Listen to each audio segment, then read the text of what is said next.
Hi, Neerja, Hello. and welcome to today's show, Radiant Realization with Namrita.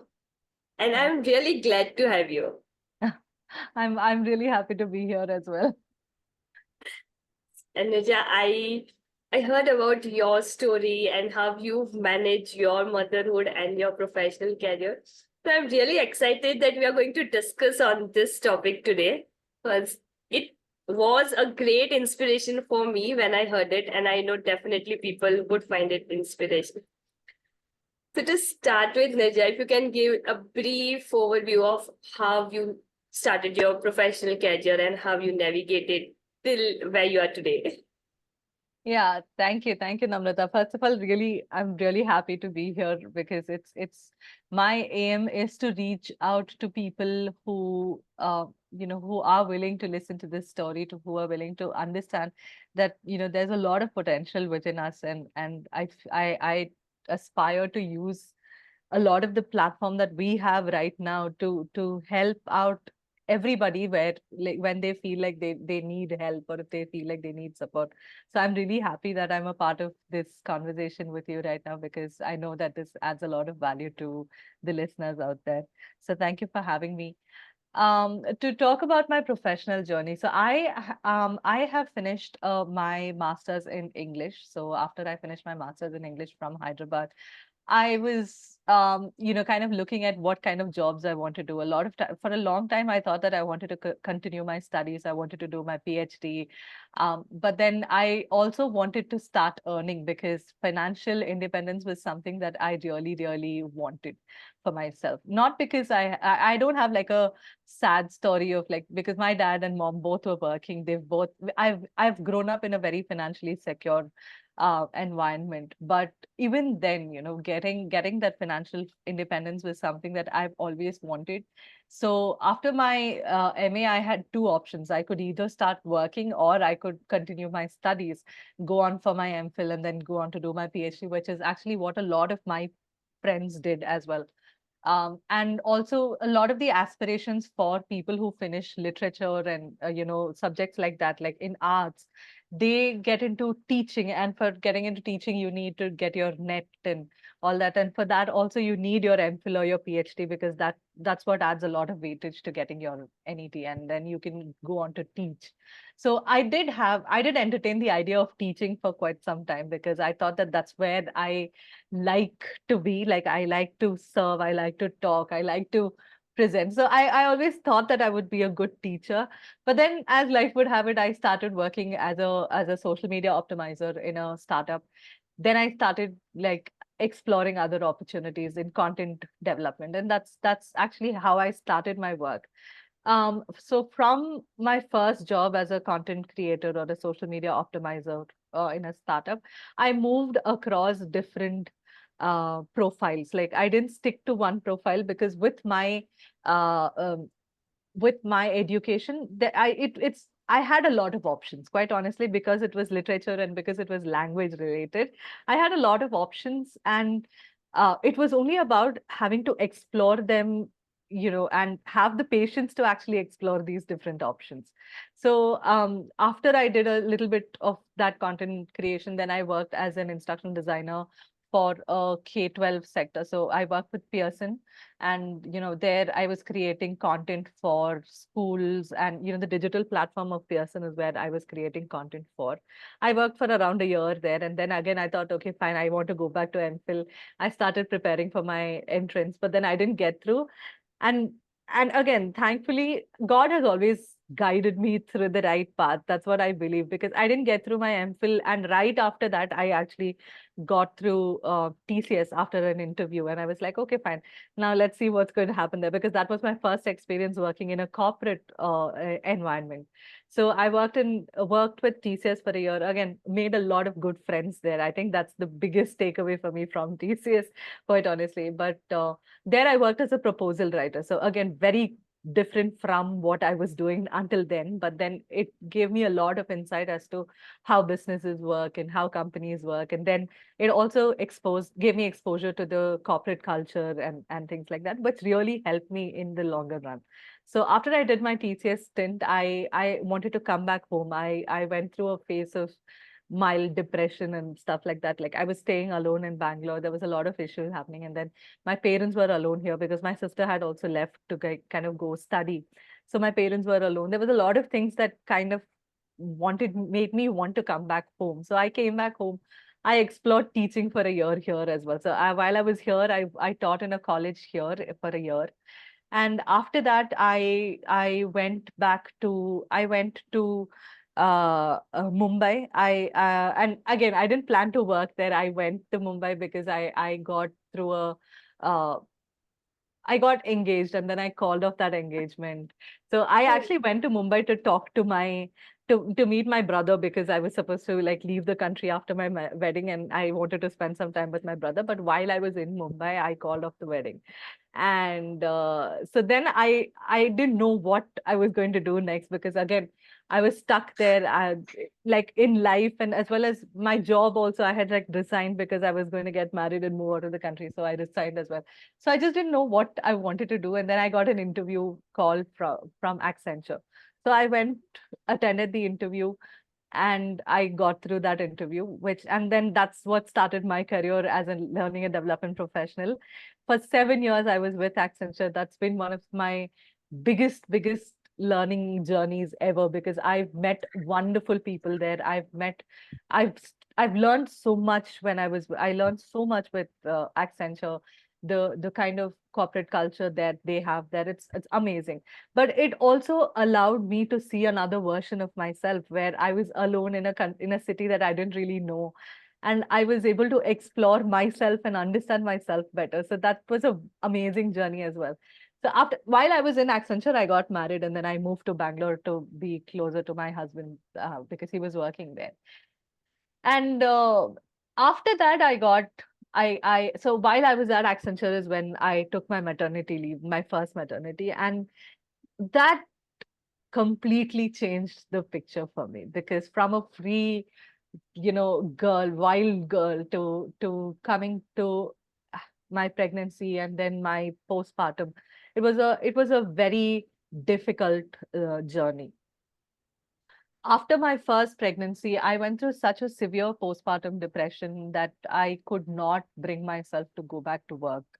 I was it was so difficult for me to face people. I kept feeling like I didn't match up to people's expectation, like as a mother, as a wife, as a daughter, in the different roles that we are playing. I just kept feeling that I don't fit into these roles. And there was a lot of chatter in my head, which kind of forced me to take a sabbatical from my work. Thankfully, you know, I was in a company that allowed me to do that as well. So they told me, so after my maternity, I realized that I was not ready to go back to work. So I took a year off, and that was a unpaid leave because it's a sabbatical. So I was not paid for that 1 year. And I think that year where I grew as a mother, that year where I grew as a person to kind of encompass all of these roles and try to understand who I am, even while I play the different roles. It's a very difficult journey. I think that is where me as I am today was really born because I went through a lot. Like for months, I used to just lie down on the sofa, play something in the background. My son would also be lying down next to me, and I would be lying there staring at that television screen, like just doing nothing. I've not read a book during that time. It was a horrible period. So for the first 6 months, I was at home, so I had some support from my parents and all that. But then after that, I wanted to move out, and we came back to Bangalore to be with my husband because I was away from my husband during my pregnancy as well. So I just wanted to come back to my life because it kind of felt like I was putting everything on hold and I was somewhere else and living a very nomadic experience, right? So then I went back home to Bangalore. But there again, like I said, I went through so much of self-doubt, and there was so much of noise in my head, and I could not understand who I was anymore because the postpartum depression really hit me at that point when I was alone. And I had my husband, he was supportive, but then I still did go through a lot of self-doubt at that point, especially after I took the sabbatical, because it was good, the break was good for me, but then the financial dependency didn't really help me, because I've always been financially independent ever since my first month after my college. I've been financially independent. So it really did bother me a lot. And also it kind of put things in perspective as to, you know, where do I see myself as as someone who's working, as a mother, as everything, these different roles. I wanted to do so much, but I just couldn't do it. And I think that's when I started my YouTube channel at that point, because I just wanted to build my identity, because I didn't know who I was, and I didn't really like the person I was becoming. And I kept trying to do a lot of these things. And then I had support, I had help. So I went through, I was telling you the other day, I went through the happiness program from Sri Ravi Shankar, because I was trying to hold on to life like anything. I would have taken anything at that point. If you had given me, you told me that, if you jump around for 10 hours every day, you will feel better. I would have done that. That's how desperate I was to hold on to life. I went through severe suicidal ideation as well. And that's actually when I got this tattoo, which is like the semicolon tattoo. I don't know if it's clear, but the semicolon literally means that, you could Oh, have stopped writing your story, but then you decided to continue. That's literally where my headspace was. But I think from there, like now it's been my son's 7.5 years old. So I think I've kind of bounced back quite a bit from there. That 1 year of learning that I took, there were things that helped me. Like I said, the happiness program was one thing, because it kind of helped me calm down so much. And then there was a lot of spiritual, um I would say, unification of myself, right? Like in the way that I started kind of, I was already detached from everything that was happening around me, but then I also kind of started understanding that a lot of the value is what I bring to myself. It's not what others are bringing to me. Like, it's not my job. It's not my, whatever my perceived notions of perfect motherhood is. None of this, right? It's myself. And I started learning. I started unlearning. It was a huge journey, but like I said, there was a lot of things that I did. Journaling helped me. There's a book called No Mud, No Lotus by Thich Nhat Hanh. I always talk about this book because that was another one of these books that really helped me understand the suffering that I was going through and the fruit of it, right? Like, because the big book basically says that you cannot have a lotus bloom unless there is mud beneath it. So, all of the mud, all of the suffering that you're going through, that's what will help you identify what your worth is, what your happiness is. Don't think of it as two different things. You need one for the other to exist as well. So that really helped me. And I think after that, I went back to work.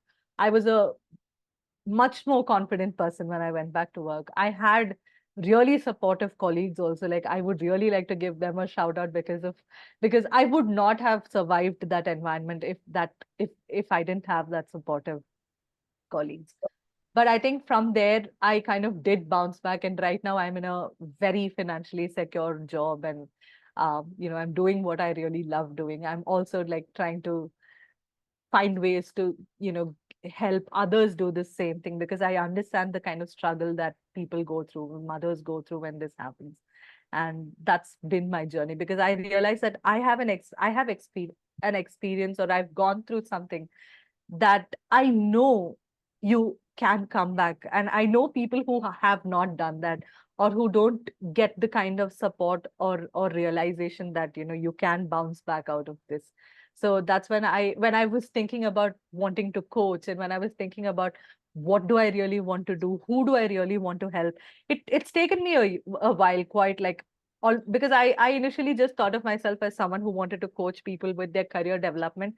But then I kind of tried to drill down into who do I really want to help?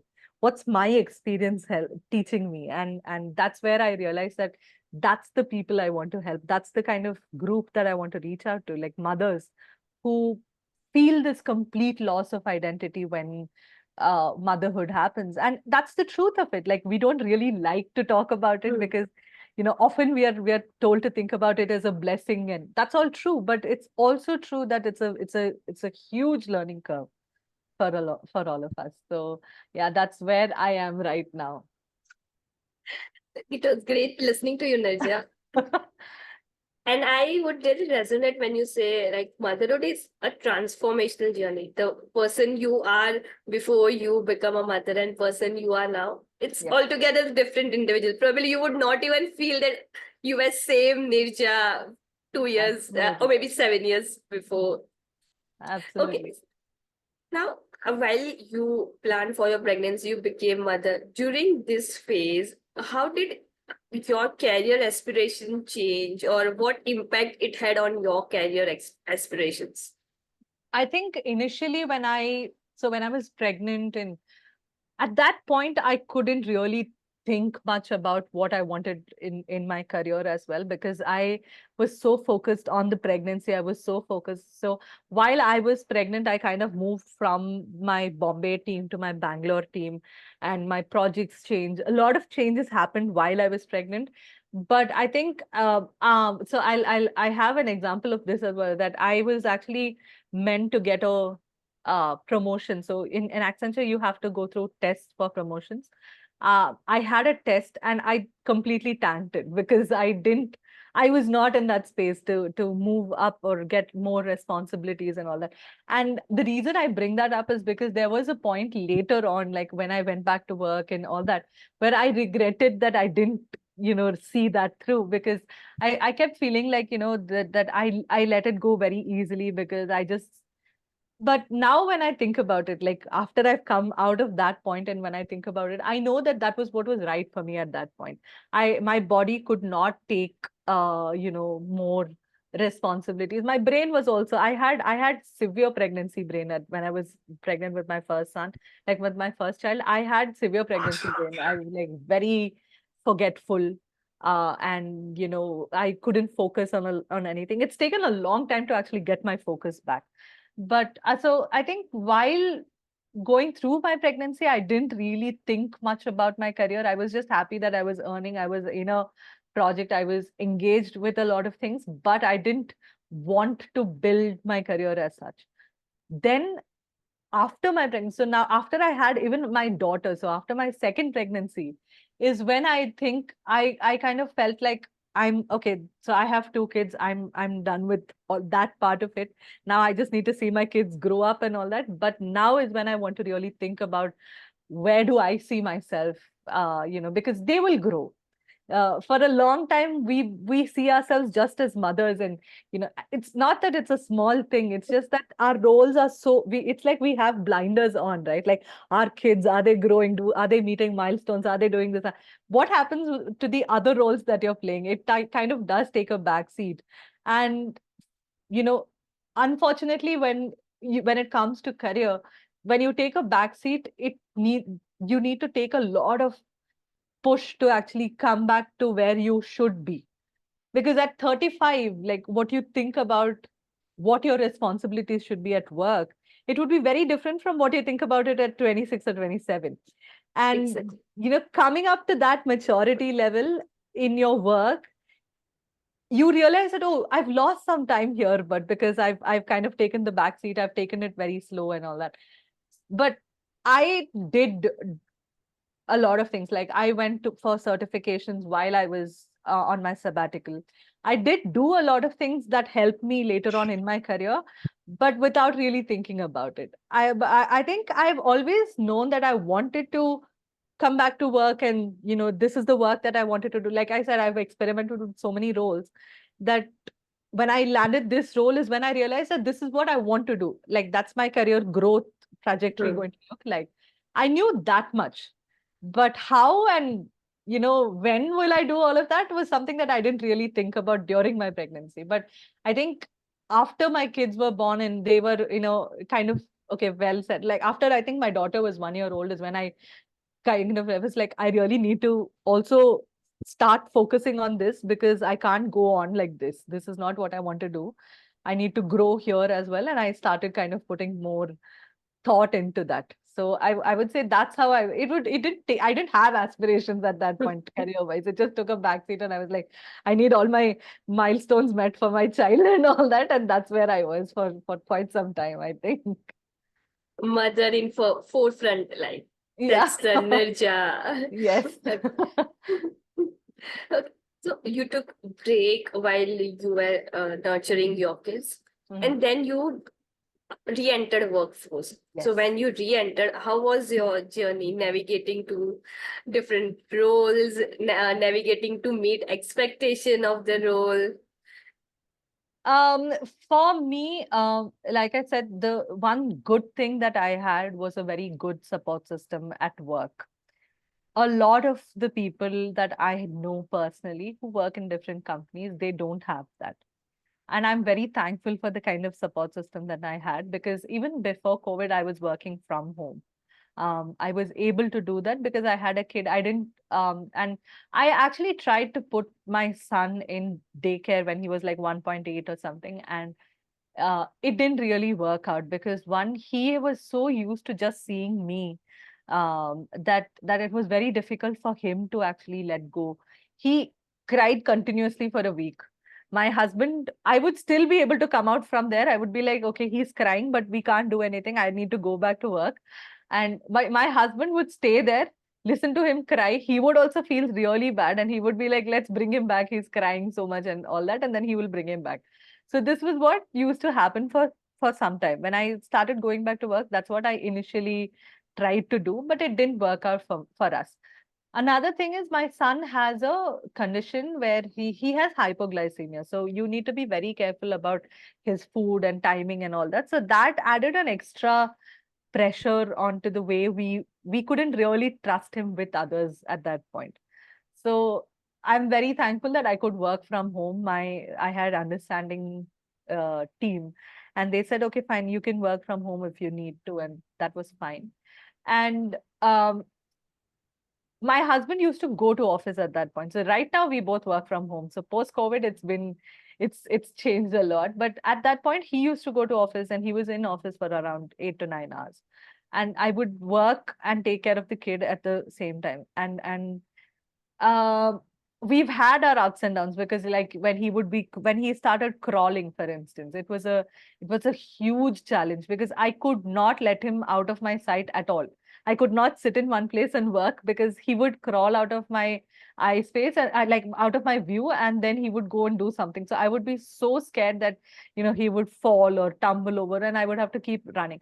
Again, I think what helped was also that we were in a flat, like there was limited space for him to explore as well. Like if I was here, it would have been a different story at all, because there's so much space and that he can go to, that it would have like driven me crazy. But because it was a flat, that was helpful. But I'm literally saying the practical problems that I've had, right? Like, because well, I would be on a call and I could see him like crawl, and I'd be like, please, please, please let him not reach the door before the call gets over, because he's crawling slowly, so it's okay. But I'm like, I want the call to get over before he reaches the door, because only then I can go and like pull him over again. So that's the practical part of it. Like, uh, I'll give you a funny incident. So once I was conducting a workshop for my team.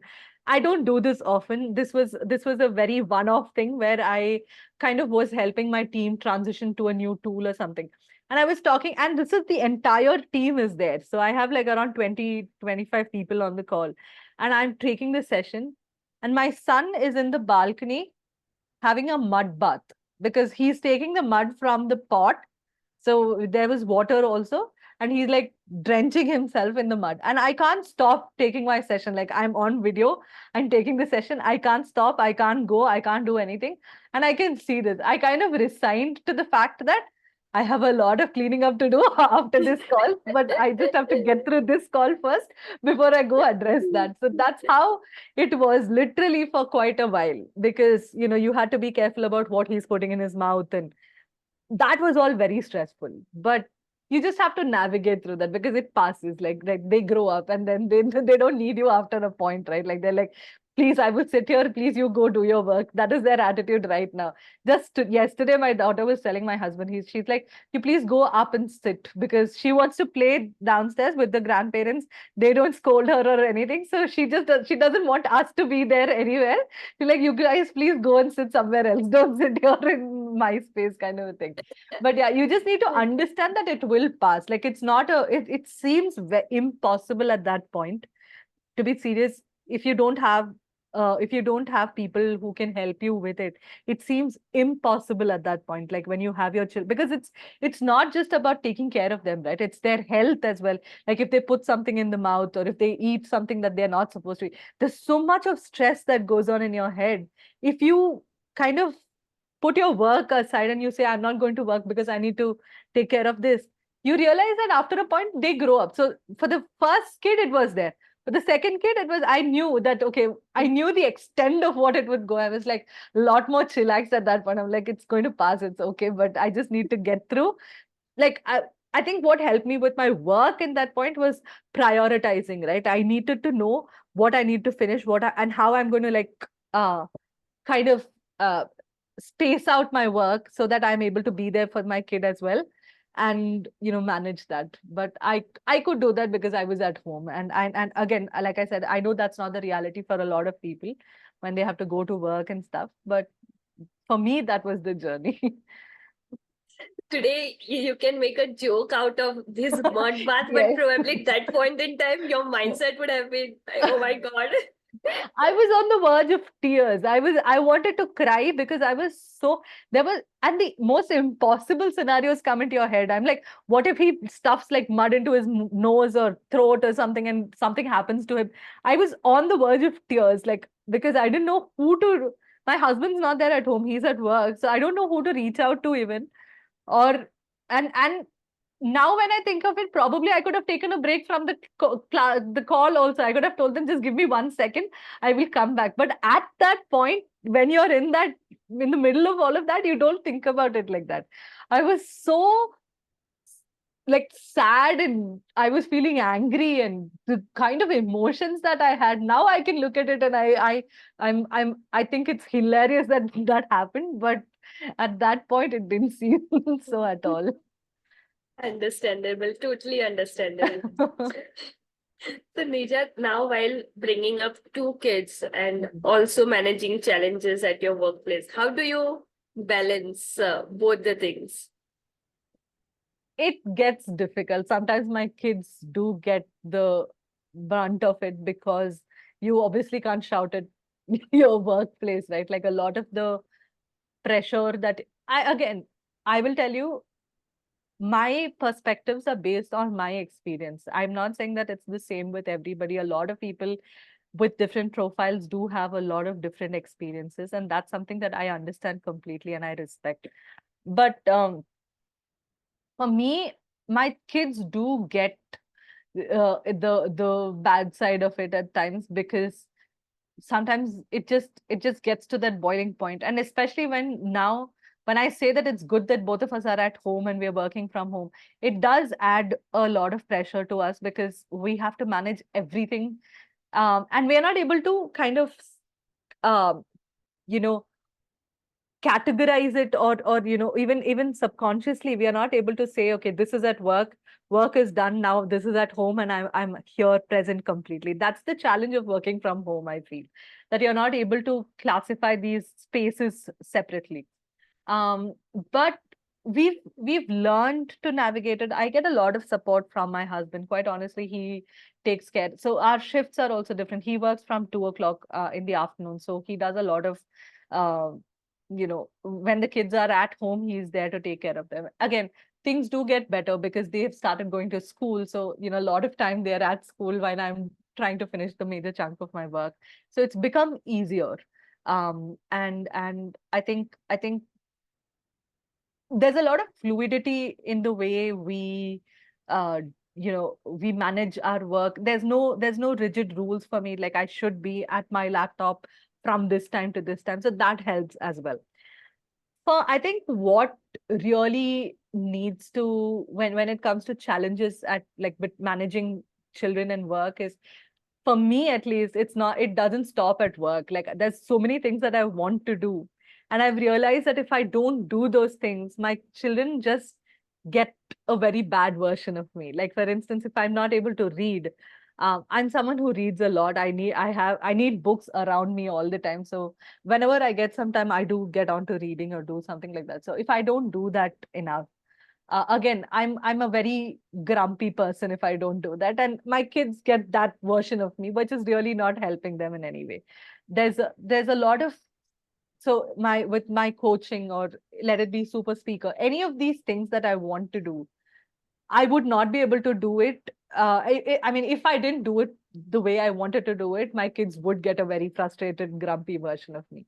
So, and honestly, when I think about it, I'm able to do all of that because I have support. Like my husband supports me with all of this. And you need to understand that you cannot do everything alone. That's the that's the hard and fast of it. There's no miracle. You cannot manage everything alone, even though you feel like you should. I'm not discrediting that, because a lot of us go through this idea that as a mother, I should do everything. You know, you can't. There are so many things that if you want to do all of the things that you want to do, you need to seek help. You need to be able to delegate things.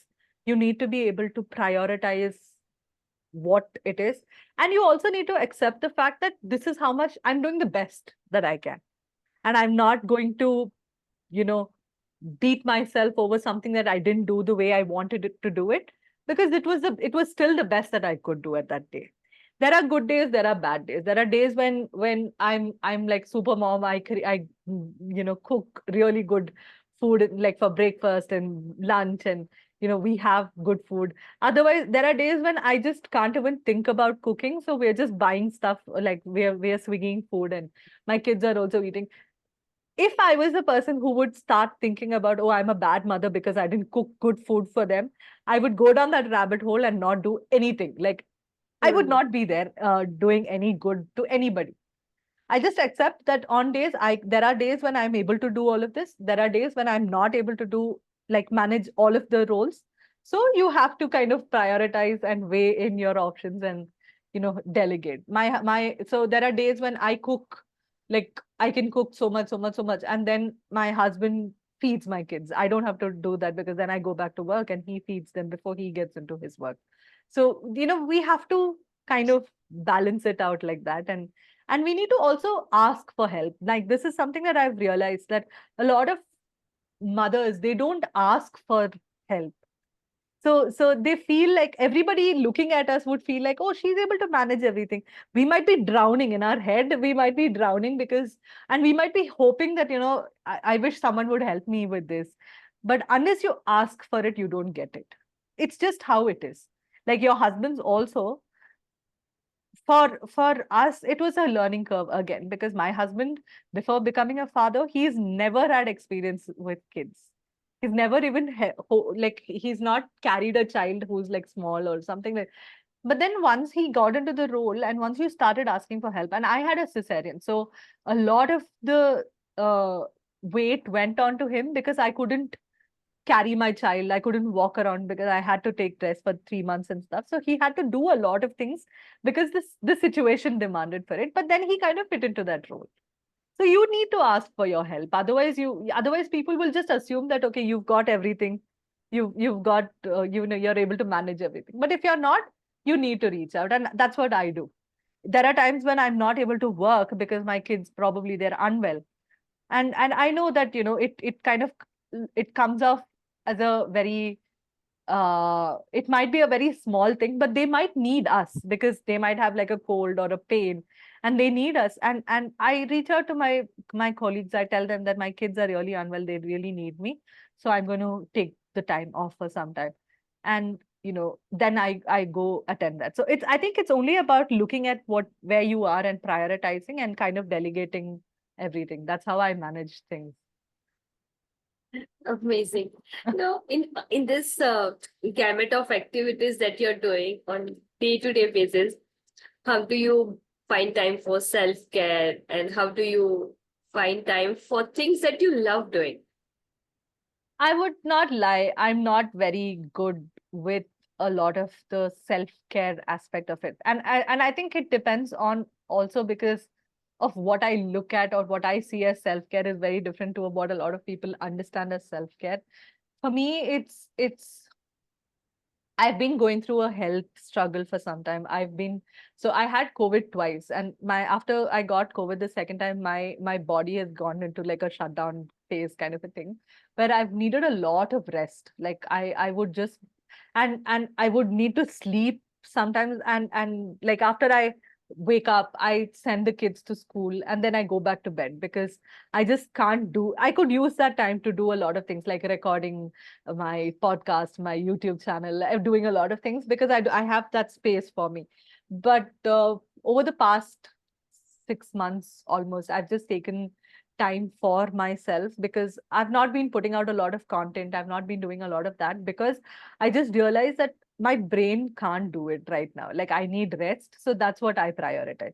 So for me, self-care is about again prioritizing what I need at that point. So if it's for me to sleep without being bothered about not delivering in that content creator area of it, then that's what I do.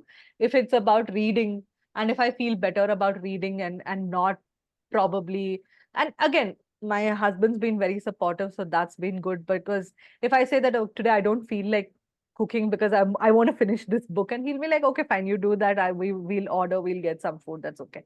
So I've had, I think self-care is something that uh, the challenging part of it is that you need to for me, I need to crash before I think about it. Like I've reached a point where my body cannot function is when I'm like, okay, I need to stop and take rest because right now I'm too tired to do anything. And that carries on, and I keep thinking that if I had actually phased out a lot of these things, I would not have gotten to a point where I've crashed. So I wouldn't say that I'm really good with self-care. It's just that um, uh, you need for me, I need to really again take a lot of my own advice and say that I can't do everything, and if I don't do it, it's okay, and learn to do that. So I think that's a form of self-care for me right now at this point. It's a unique view, Neerja. Thank you. Do you ever feel guilty of not spending time with kids because of Definitely. motherhood? Definitely. I kind of joke that I carry the guilt of the world on my shoulders because I feel guilty for everything. Okay, like that's if there's one thing to understand about me as a person, that's my basic being. And it's taken a lot of learning to let go of that guilt. I used to feel guilty even when I was on sabbatical, lying down with my boy for like he's there with me 24/7, literally. And I would still feel guilty because I felt like, so again, I'll tell you a thing that when because I had cesarean and because of whatever reasons, I didn't have proper milk. So my son he got his hypoglycemic episode, the first episode right after his birth. There was so much of guilt that I felt in not being able to breastfeed my son. So I'm saying that it takes different forms, right? The guilt that I feel as a mother, it has taken a lot of different forms.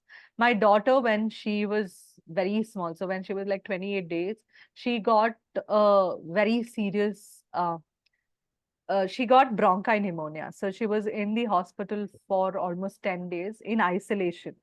And they had to do like a spinal tap on her. And she was like fitted with tubes and pipes and stuff. There was nothing I could do. It was nothing that I made. I didn't make her sick. And still, even today, I feel the guilt of that. Like, I'm like, should I have done something differently to have stopped her from doing that? And then it was like we were told that they couldn't like to be very careful so that she doesn't develop asthma or anything because I carry that gene. I had asthma. My family has it. So a lot of these things actually did play into the guilt factor for me for a very long time. I still do feel guilty. Sometimes there are times when my kids reach out and I'm probably working or I'm not in a position to like attend to them completely. But right now, I've I consciously put in the effort to, like I said, to tell myself that I'm doing the best that I can. Like even with providing time for my children and dividing my attention between a lot of the different things that I want to do, I'm giving my 100% to everything that I'm doing. Like it might not be the 100%, but whatever I'm giving is my 100% at that on that day. And so I do catch myself feeling guilty, but then I kind of acknowledge it. I'm like, yeah, you feel guilty, it's okay, but you're still doing your 100%, so you Yes. need to let go of that. Because if I didn't do that, I would get stuck in that loop. You can Mm. keep getting pulled into that loop of, so you will be providing for your children. Like, yeah, like I'm working because I know that right now with the kind of financial security that I bring with my job, I'm able to provide for my children a lot better than I would have been able to if I were like a couple of years back. So if the work demands a lot of my time, it's also because it's doing something else. So I need to keep reminding myself of that as well. And it's like if I didn't work, and if I, because I've done that as well, and if I was just with my kids, I would be feeling guilty of not being financially supporting my husband, or even providing for my children, because I know that I have the potential, so why am I not doing it? So the guilt is something that you will feel. You just need to, allow it to come, acknowledge it, say, okay, thank you for letting me know that you're feeling like that. Now let's move on, because you need to keep moving on from that. You can't escape the cycle of guilt, I think, but you just need to tell yourself that, yeah, it's there, but it's okay. You need to move on. It's a reminder for you to do more for your kids or for or at work. Yes, yes. It's just a I think the day we feel the guilt in that sense is a good thing, because it does allow you to, it's a reality check for you as well, right? Like, because you are able to assess, okay, where are you right now? What more do you need to do? It allows you to do all of that. So you can think of it as a very positive thing also.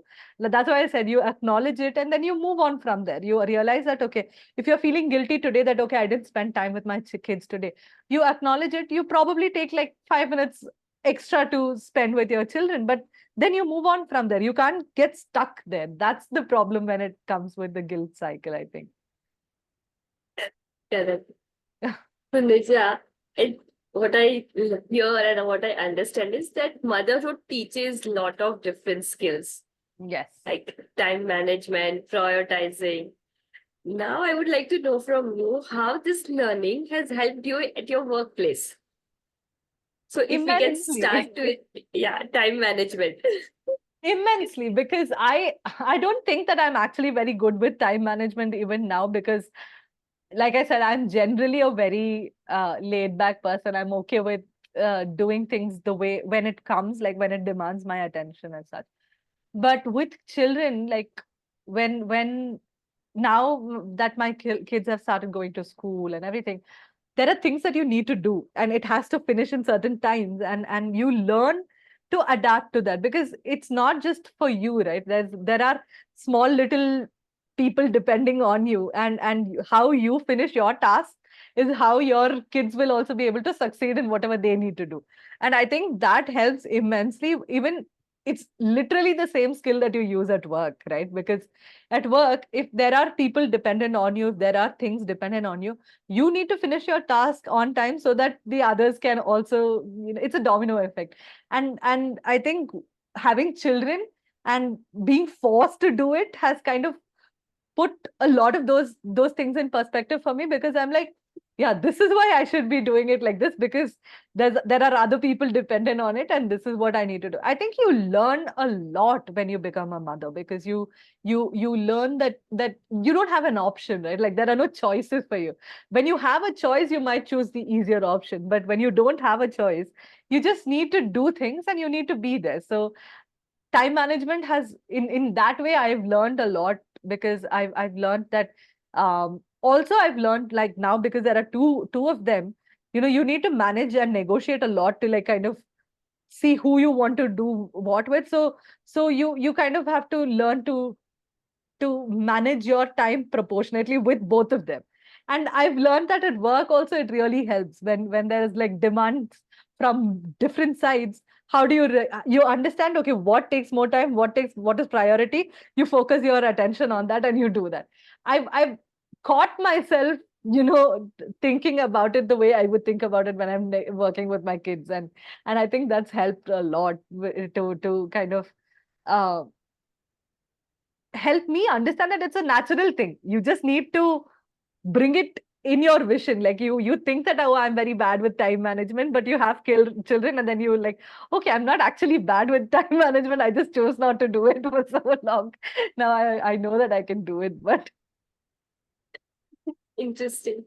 Okay, so Neerja, now another thing is multitasking, right? Because if the oh, kid is crying, you have a call, or if you're cooking, you juggle multiple things. So yes. how this has made you more efficient at work is what I would like to know from you. I think it goes back to what I was just telling you about the time management part of it as well, because you need, when you have multiple tasks at hand, the way I now think about it is, usually I used to get overwhelmed. I'm like, I need to ye bhi karna hai, wo bhi karna hai, I have to do all of this. Like, how do I? But now, because of the way I have been dealing with my children, and I think the maturity comes with motherhood, because you like I said, no non-negotiable skills, right? Like you need to use all of this as a mother, so you kind of try understand that, okay, that's how I do it here as well. But for me, the way I look at work is, or different tasks at work is, again, priority and time. So when do I need to submit ABC? What is priority? Is there any dependency? So if I need to finish a task, I need to think about, should I need to depend on my husband to do this for my child? Then do I do it right now? Is he able to? So you think about it, as when you're managing your children, you do the same thing with your tasks at work as well, because you're able to factor in a lot of these things and then make a decision as to how do you finish it or what do you prioritize. Multitasking is not about doing a lot of tasks, like right, with your left hand you're doing one thing and your right hand you're doing another thing, because you can't survive like that.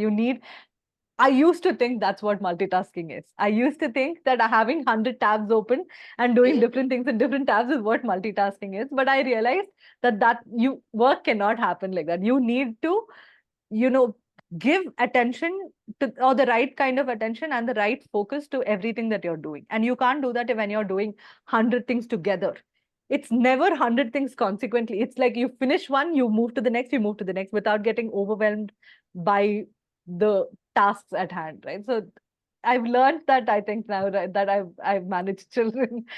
And one thing that most women would say that while they are dealing with kids, they need to learn to remain calm, Yes, especially when they get cranky.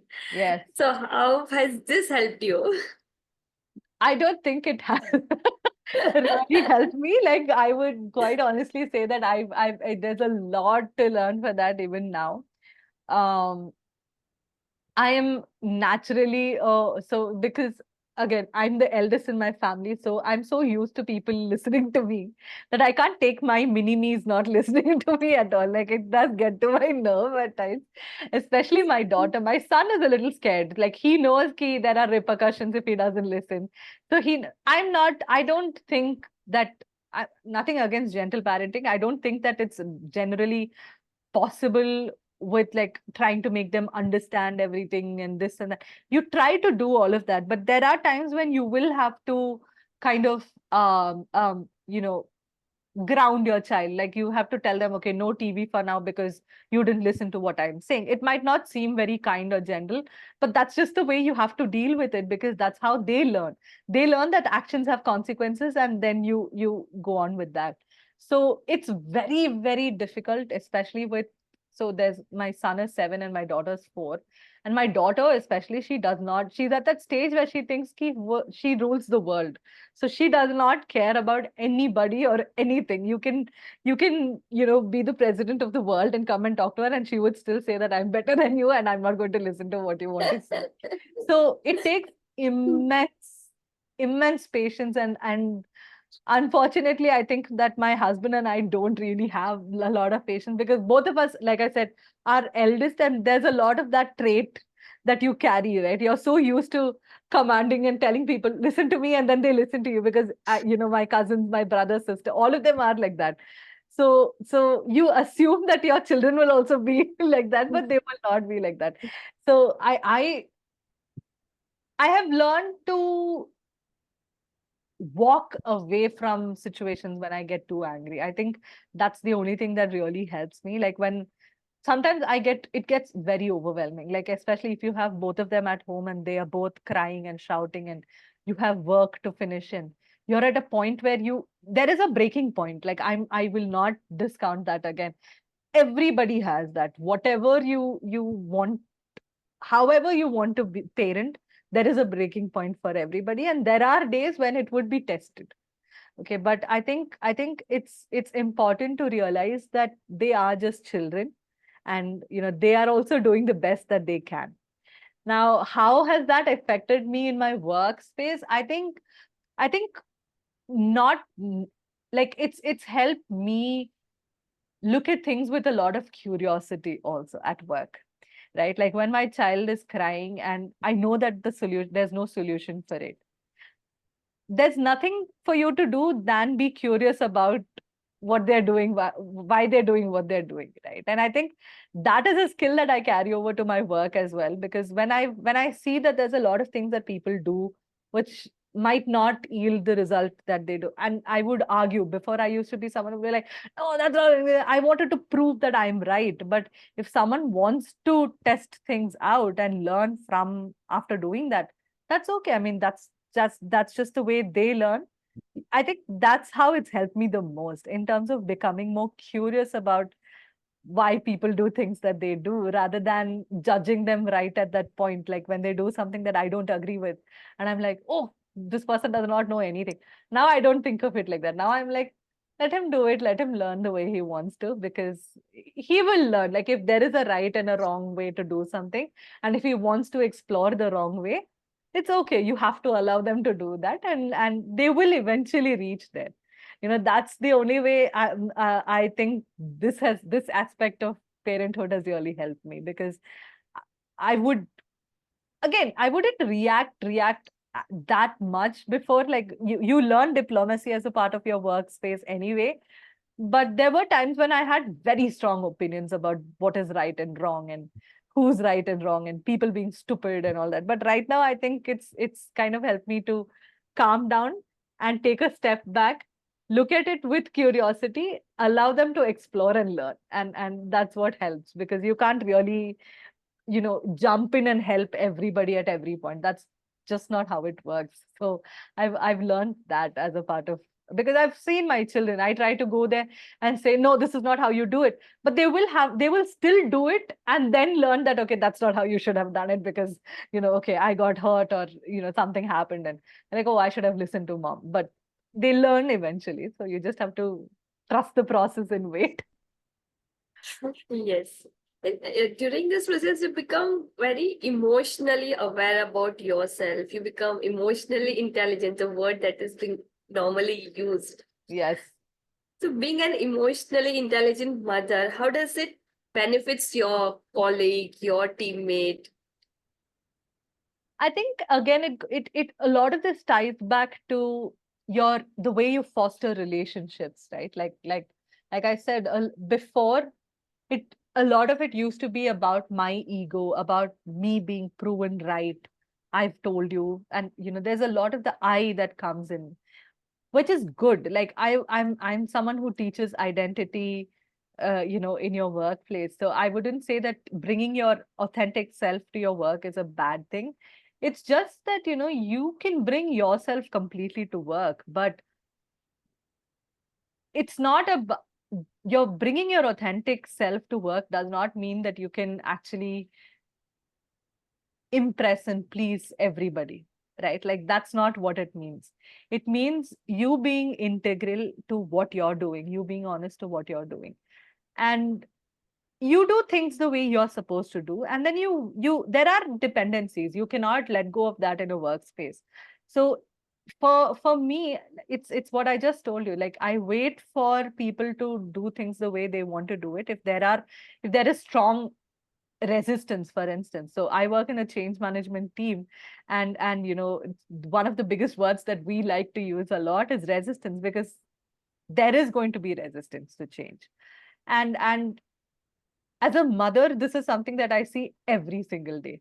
Like today, something that they like, tomorrow it will change completely, and then you don't even understand it. Like, there is resistance from both sides, right? You also resist learning because, but you just liked, you wanted eggs yesterday. Why do you not like it today? But I don't like eggs at all. I don't like to eat eggs. The way they say it, the conviction with which they say it, you're like, did I mistakenly think that you like eggs? Like, you just gobbled it up 3 times yesterday. What happened today? But you need to understand that change is going to happen. You need to adapt. And we do that a lot as mothers. Unconsciously, we do that a lot. I think it has helped temper my understanding to, one, how to, again, like I said, look at people, understand their processes, wait for, being patient and being curious is a very important factor in your workspace as well. And I think as a mother, you naturally bring that to the table. You're so used to being, looking at your kids like that you can very authentically bring that to the table and be there. But that emotional intelligence is understanding that there is going to be change, whether you like it or not, in your, and subconsciously, that you're already ready to adapt to that. And that brings a lot of, you need a lot of strength to do that. It's not something like, especially to do that subconsciously, you need a lot of strength, because naturally resistance is a state. You resist things, you resist change. That's human nature. But as a mother, you kind of built adaptability into your system, because every day is going to be different. You understand that and you prepare yourself for that. And I think that helps a lot in your workspace also. That's a great skill to bring to your workspace. Yes, and I am really loving this conversation. I am too. Neerja, one thing that you were talking about is that the kids, they every day they behave differently, Yes. and they would bring a new problem for you to solve.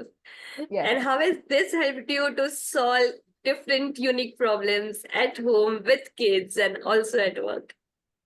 Um, Again, it's about being aware of the fact that things are going to be changing, right? I think when you prepare yourself for change and you're ready to adapt to the condition of that day, and again, that's a brilliant skill to bring to work. And as someone who is a learning and development professional, so as someone who is training people to adapt to change, I know what kind of a valuable skill that is. And like I said, mothers bring that skill naturally. They learn that. So it's not even different problems.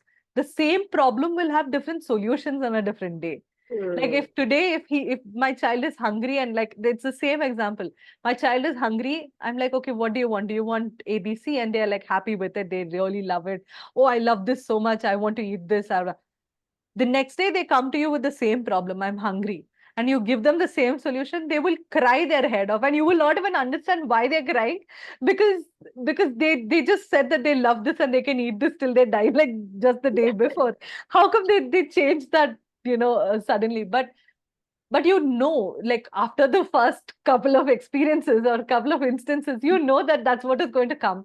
So then you understand that the better uh, way to deal with it, and one of the best ways to solve problems is to ask a lot of questions, right? This is what you bring to your work as well. Like you need to understand that when people come to you with problems, they're not coming necessarily looking for solutions.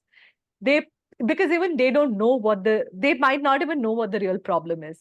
They might not even know what is the solution that they are looking for. And as someone who's just heard the problem, you might be very you might be very tempted to give them answers, but that's not the right way to answer. You need to ask them questions. Like, for instance, bringing back my child's example, today when he's hungry and if he doesn't want the food that he loved yesterday, you keep asking them more questions. You realize that they're not even hungry. They just want to sleep. They're sleepy, but they just didn't know how to, articulate that. you realize that with clients, with a lot of your team members, this is the same skill that you need to use. Like they come to you with a problem. And when you dig down asking further questions, you help them also realize, okay, is this actually the problem that I want to be addressed? Or is my problem something else? And I just thought that this was the problem and this was the solution I wanted. So problem solving skills is something, again, like I said, mothers have it naturally because you do it with your children. So you can bring that. That's a very valuable skill because we are so tempted to give answers. Again, it pacifies our ego, right? Like when someone comes to us with a problem, I'm like, oh, you have this problem, I have the solution for you, because that is so, it massages your ego so well because I'm a problem solver. No, you're not. Nobody can really be a problem solver unless and until you know how to ask the right questions. And you Mm. don't know what the right questions are unless you ask a couple of wrong questions also. I mean, that is okay.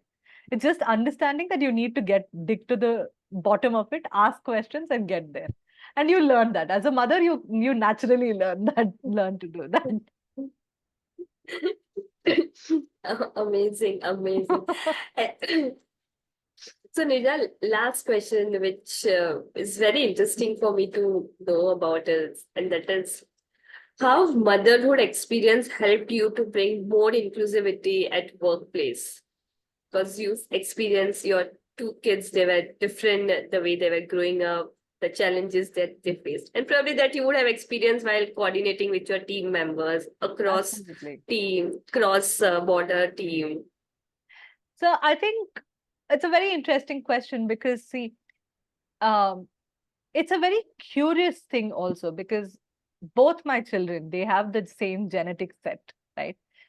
Their nature is like the natural, like I said, the genetic set is same. The nurture, the environment is pretty much the same. The both of them are growing up in the same household, and yet they both have grown. Like every day, they define aspects of their personality that's so different from each other.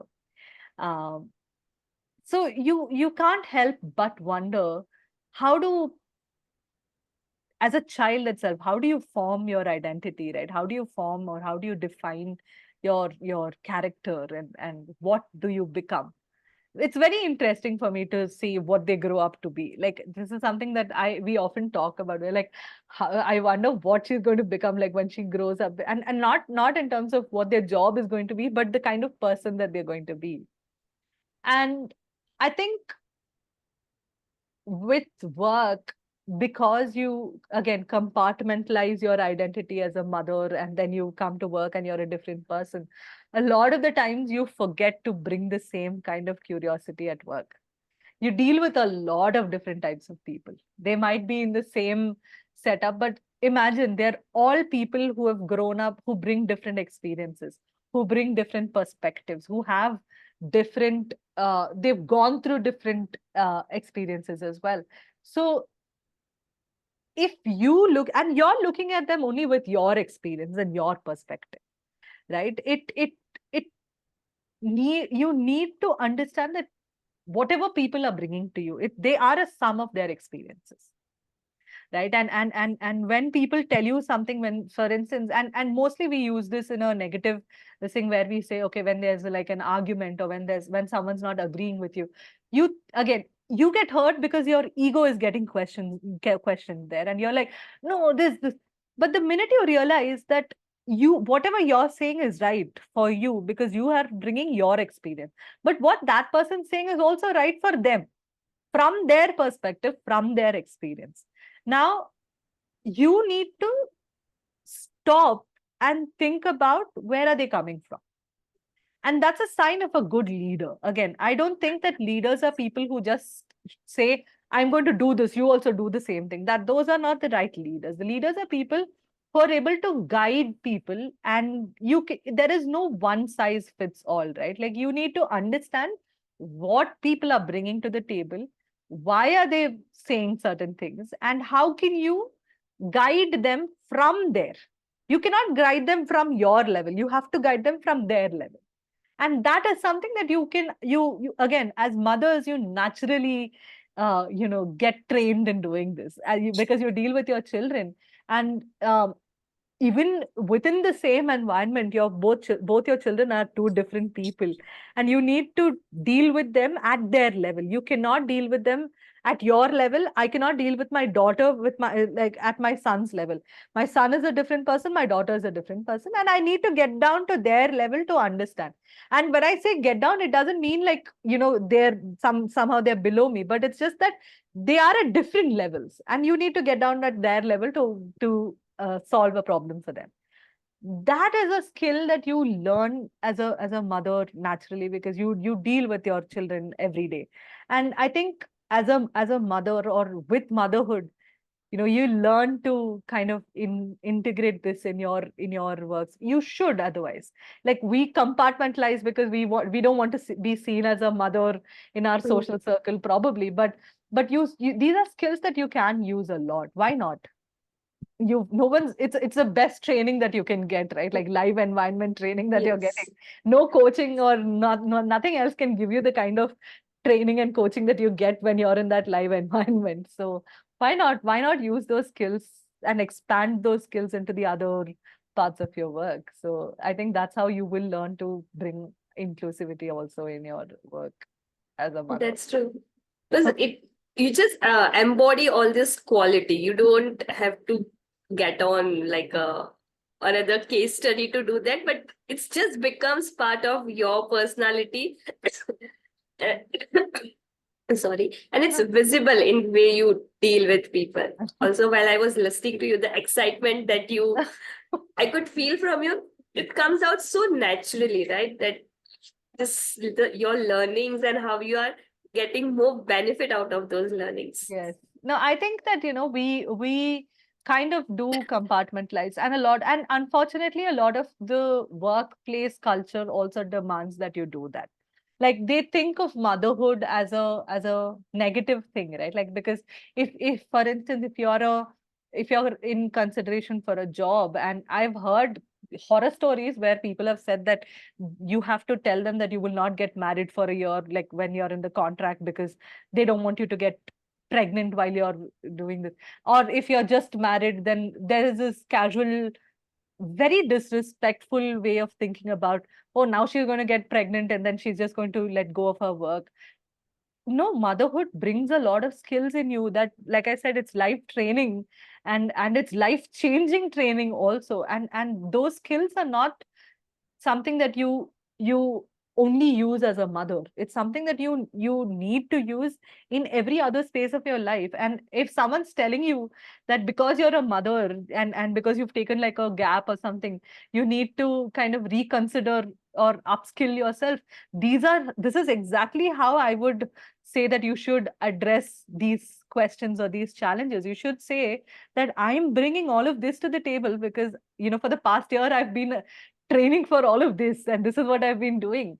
So even though I don't have like a referral or an experience letter to bring you, that 1 year of gap for me has not been a year where I didn't do anything. I've upskilled myself in a lot of these skills.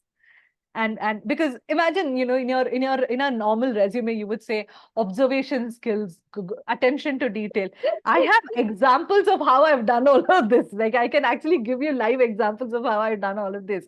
It's not just words on a resume, on a document. It's actually skills that I use. So negotiation, for instance, do you know how difficult it is to negotiate with children? Like, but if you are able to bring win-win situations every day, and you have to do it every day in your life, so naturally you bring a skill to negotiate. Why not use this why not look at it as a skill set? And I would say that that's the thing, right? Like, a lot of we've been taught that the gap that we take as mothers, and or to think of it as actually a gap in your work, and all that. And I from experience, I know that that's not true. Like, you're constantly upskilling as a mother because you're learning a lot of these skills that you can bring to your.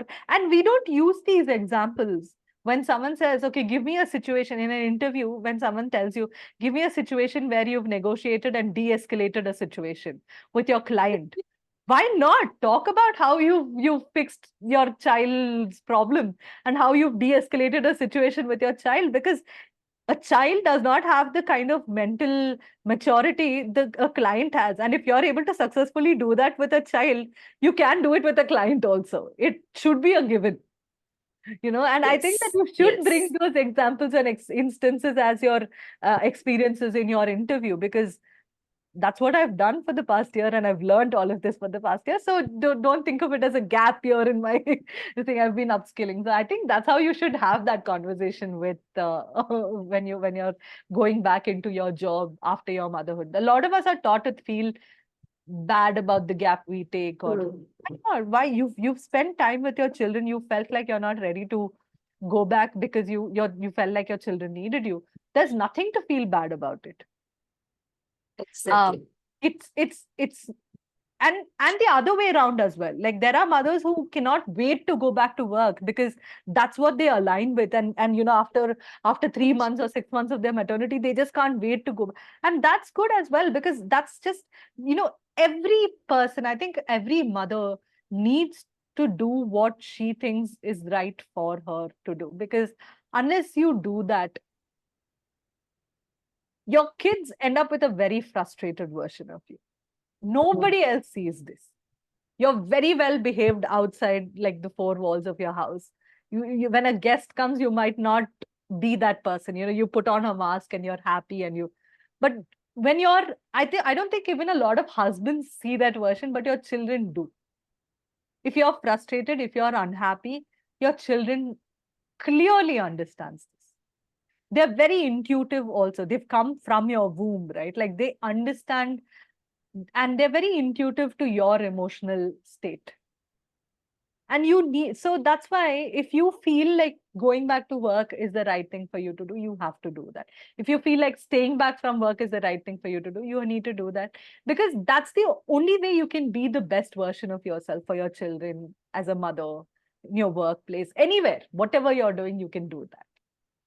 So I think that's the biggest lesson that I've learned. When I didn't do any of this, I was very frustrated. I was very angry about everything. I was angry with myself, and that's not a good place to be in. But now that I'm exploring so many things, I don't have time. I'm tired, as like, I'm really, really tired by the end of the day, but I'm happy and I'm content, and that's what matters. Yes. In fact, Neerja, I would say you gave a different perspective to motherhood, like compared to the way people see it. Because whenever the topic of motherhood comes, especially from a corporate background, for women who are in corporate background, it is coming with a lot of negative connotation Yes. with respect to leaves and with respect to quality of your deliverable, with respect to your ability to upskills. But the way you explained the perspective that you gave, I really loved it. And I Thank feel you. with this, I think any organization, HR listening to this would want more women in their team because they know exactly what they are getting. Yeah, that is my hope. Like, that's my hope, because with my coaching, and that's, like I said, a lot of I want to reach out to a lot of these mothers who feel like they've lost something because they've become mothers, or and it's again quite natural to feel that there's nothing. I'm not blaming them or anything, but I'm just saying that you just need the right support to come out of that. And I would have loved that support. Like, at that point, I would have loved it. So that's what I want to do. I want to be able to reach out to mothers to help them, kind of rebrand not just themselves, but also the idea of motherhood in your workplace, because mothers are really, really strong people. They've gone through so much. Your workplace can always only benefit from a mother. It can never be the other way around, right? Like, and it's just sad. So, like, in India, it's a lot better. In the West, you don't even have paid leaves. There's a lot of trouble that women go through outside India. In India, actually, you don't realize it. It's a lot better. The situation for mothers is a lot better. But a lot of mothers, they're forced to go back to work because sometimes it's because that's the only livelihood that they have. Sometimes it's also because a lot of their insurances and this all of these also depend on whether they go back to work or not. outside outside of India, right? So I think that we are in a very good situation, but it's just that we just need the right support system to understand like how to reach out for help, how to reach out for, and also to, because, and I don't think that we get it from our immediate family. Not because they don't want to help us, because they just don't know how to. We are in a very different time. We are living in a very different time, and you can't expect your mom or your mom-in-law or your sister-in-laws or anybody to actually understand it, especially if you are someone who's doing something very different from what they've all done all their lives, right? So getting a support system, especially for working mothers, is a very difficult thing. You can get a support system, you can get friends, you can get all of that in your community, in your society, in your family, join. These are all there. But how do you tie up your career aspirations? Who do you talk to when it comes to your career aspirations, and how, your identity as a mother can be, can support your career aspirations? Who do you talk to? It's not a conversation that we often have. It's not a conversation that people are comfortable having. Like it's like you said, even in companies, it's seen as a very, you know, it's not seen in in the positive light that it actually is. Yeah, everybody will be happy because if you're pregnant, they congratulate you. When you have a child, they congratulate you, because everybody thinks of motherhood as a very wonderful thing, and it is a wonderful thing. But it's not either you are a mother or you're a career woman. Why are we made to make those decisions, right? Do you think of yourself as a mother or a career woman? I think of myself as a career woman who's a mother, and whose motherhood has actually helped with my career. Why not? Why not, change your dialogue like that? If you come back to work, who will take care of your children? See, if my work is my priority, if I need to come to work, I will find childcare. It's not like it's difficult. I mean, it is difficult in the sense that financially there might be difficulties there. But again, it's about how you're prioritizing what you want to do, right? If this is what I want to do, I will find ways to make it happen. I should find ways to make it happen. And that's the kind of support that you need as well to answer these questions. A lot of these people, when you go back to work after your motherhood, these are the kind of questions that you will get. Oh, who will take care of your children when you come to work? Do you think you will be able to dedicate your time working when you have to take care of your children? It shouldn't be one or the other. And as mothers, you should be able to take the conversation. You should be able to take lead in the conversation and tell them that it's not one or the other. I will do both of these roles and I will do them well. So I think And it's that too possible. with confidence. With confidence, because a lot of the people, see, you feel like confidence is something that people, uh, like when you look at someone who's confident, you always think that they know what they're doing. That's not true. It's just that they know to hide their worried. Everybody gets anxious. Like you get on stage, even the most experienced person who's getting on stage will get anxious. But how do they come over it, right? Like, because the high of the experience is what matters to them. So they're like, yeah, I get anxious, but it's okay. I will fake it till I make it. You need to do that. Confidence is not, I know to do everything, because obviously you've not experienced everything to say that I know to do everything.